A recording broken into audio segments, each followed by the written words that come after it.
Bonjour, bienvenue à vous dans cette nouvelle édition de la presse quotidienne sur Maghreb Intelligence. Nous commençons notre tournée des kiosques par le Maroc où le séisme politique promis par le roi Mohamed VI a bien eu lieu hier, affirme tel quel. Le roi, qui a reçu mardi des mains du président de la Cour des comptes le rapport sur les failles de gestion du projet Al-Husseima Manarat al-Mutawassit, a décidé de relever de leurs fonctions plusieurs ministres, rapport tel quel. Selon Yabiladi, la liste des personnes limogées comprend le ministre de l'Éducation nationale, de l'Enseignement supérieur et de la formation professionnelle, du ministre de la Santé, du ministre de l'Habitat et du secrétaire d'État chargé de la formation professionnelle. Bizarrement, Abdelillah Ben Kiran sort indemne de ce séisme politique aussi attendu que craint par la classe politique, fait remarquer Yabiladi. C'est un véritable naufrage pour le PPS, une opportunité pour l'Istiqlal et un pas vers l'inconnu pour Mohamed Hassad, analyse Média 24. Le PPS est donc durement touché. La carrière politique de son chef est en principe terminée, car d'après Média 24, il lui sera difficile de rebondir à quelques mois du congrès national du parti, d'autant qu'il n'aura plus de postes à distribuer. En Algérie, Yahya jette de l'huile sur le feu.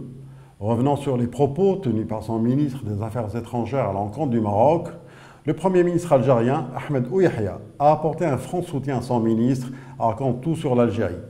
Évoquant les déclarations d'Homme Sahel sur le blanchiment de l'argent du hashish marocain en Afrique, Ouyahia a lancé, je cite, « Si nos voisins s'émeuvent, tant pis pour eux, et tant mieux pour nous », fin de citation, souligne tout sur l'Algérie. Sur un tout autre sujet et d'après Liberté, le fisc algérien compte traquer les signes extérieurs de richesse. Le projet de loi de finances 2018 a institué un impôt sur la fortune et la Direction générale des impôts aura dans son collimateur les propriétaires de villas, d'appartements au standing, de voitures de luxe et de bateaux de plaisance, croit savoir Liberté. Santé, plus de 42 000 nouveaux cas de cancer, toutes localisations confondues, ont été enregistrés au cours de l'année 2015, affirme El Ouattan. Le cancer du sein vient en tête chez la femme, suivi du cancer colorectal, le cancer de la thyroïde et le cancer du col de l'utérus. Chez l'homme, on retrouve le cancer colorectal, en trompé, suivi du cancer du poumon et des bronches, de la vessie, et puis celui de la prostate, énumère El Ouattan.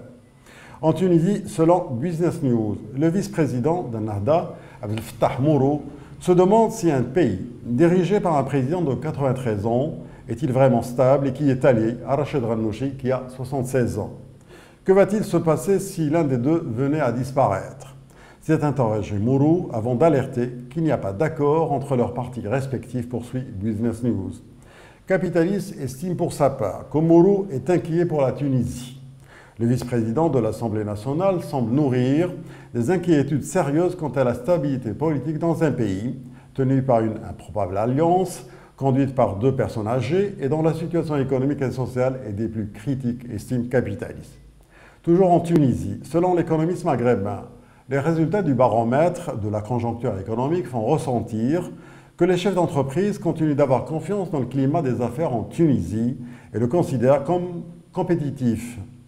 Ils ont également exprimé leur satisfaction de la qualité des ressources humaines et des mesures décidées par le gouvernement en matière de lutte contre la corruption, ajoute l'économiste maghrébin.